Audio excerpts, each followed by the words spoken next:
Hi, CaribbeanGamer.com. I have a PS Vita. As you can see, its build is very sturdy. It feels really firm in my hand.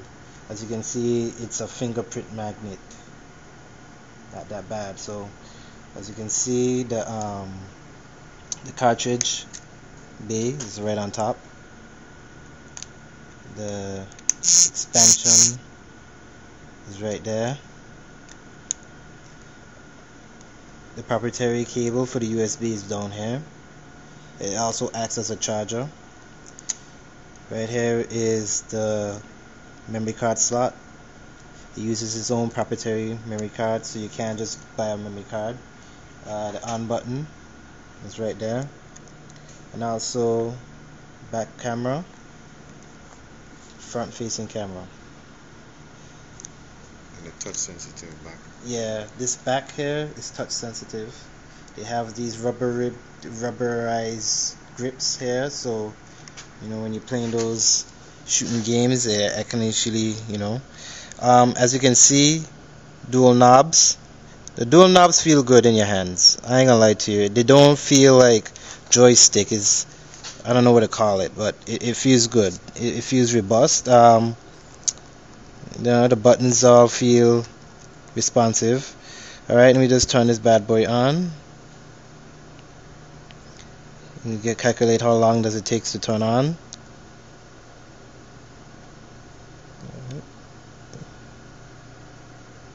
I guess I have to turn it on. There we go.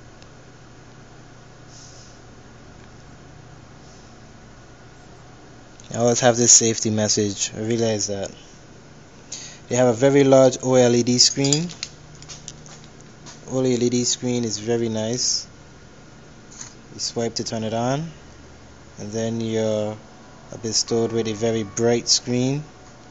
This is the menu that you usually deal with. Go up and down. The touch interface is very well.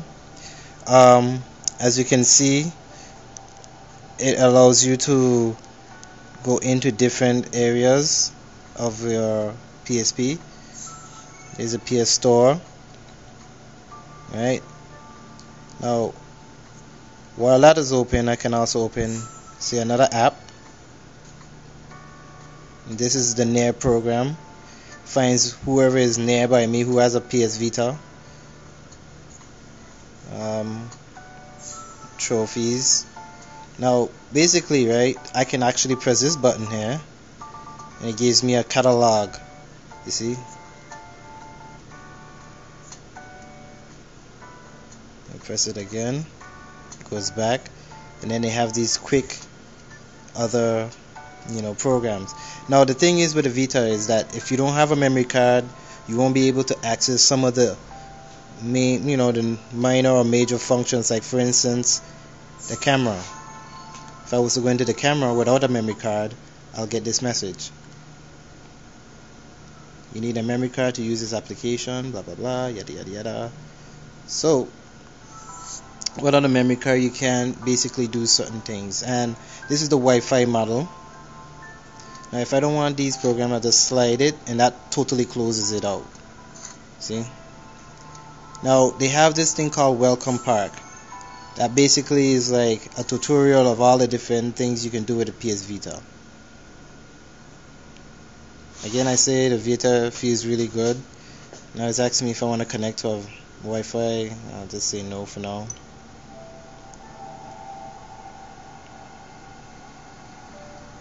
Now I was playing around with this app here. It's called Hello Face.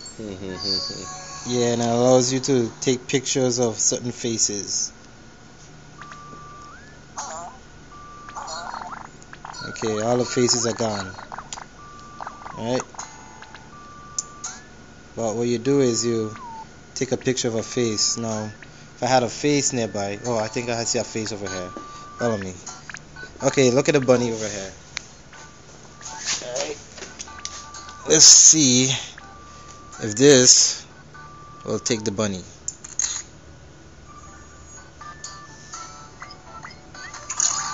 I like the bunny face. Nice. See how the bunny eyes change to eyes? See, it does that with the faces. Touch it back, touch it back, touch it back. See, it blinked. Now it's hopping. Basically make the face come alive. If I hit the back, make the eyes blink. See?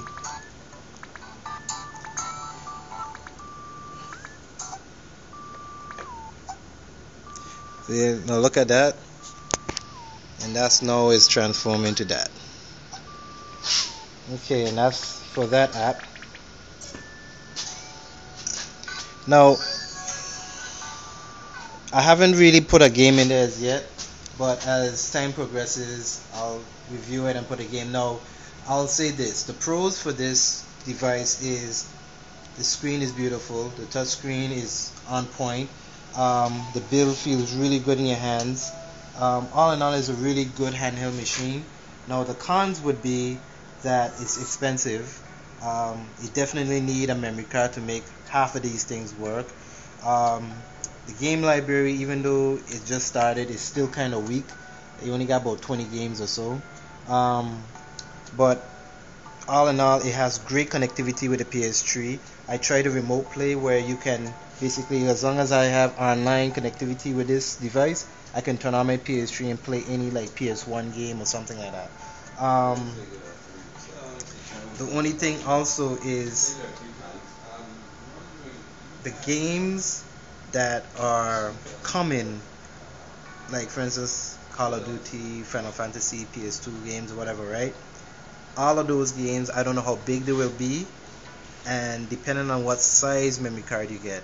Now the plus is if you buy the game itself, that the cartridge vibe, the game actually saves it on the cartridge, so you don't use any space on your memory card. That's a plus.